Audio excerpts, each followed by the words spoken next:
আসসালামু আলাইকুম।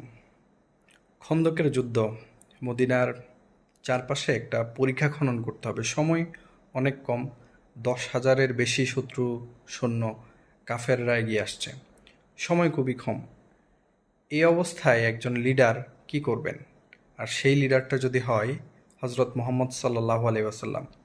রসুল সাল্লাল্লাহু আলাইহি ওয়াসাল্লাম সাহাবীদের নির্দেশ দিলেন যে সবাই যাতে কাজে নেমে পড়ে, এবং রসুল সাল্লাল্লাহু আলাইহি ওয়াসাল্লাম শুধু নির্দেশ দিয়ে বসে থাকেন নাই, উনি নিজে কোদাল নিয়ে নেমে পড়লেন পরিখা খনন করার জন্য। এবং সাহাবীরা বলছিলেন যে রসুল সাল্লাল্লাহু আলাইহি ওয়াসাল্লামের পেটে বড় বড় দুইটা পাথর আমরা দেখতে পাচ্ছিলাম, যে খিদার জ্বালায় রসুল সাল্লাল্লাহু আলাইহি ওয়াসাল্লাম খিদার কষ্টটা অনুভব কম করার জন্য বা না করার জন্য পেটে পাথর বেঁধেছিলেন। সে অবস্থায় রসুল সাল্লাল্লাহু আলাইহি ওয়াসাল্লাম কাজে নেমে পড়লেন কোদাল নিয়ে অন্যদের সাথে মাটি খনন করার জন্য, পরিখা খনন করার জন্য। এবং এমনকি এরকম হয়েছে যে একটা বড় পাথর কেউ ভাঙতে পারছিল না, ওই পাথরটা রসুল সাল্লাল্লাহু আলাইহি ওয়াসাল্লাম 3টা বাড়ি মেরে ভেঙেছেন। এখান থেকে আমরা কি শিখলাম? আপনি যদি লিডার হন, আপনাকে শুধু টিম মেম্বারদেরকে ইনস্ট্রাকশন দিয়ে বসে থাকলে হবে না।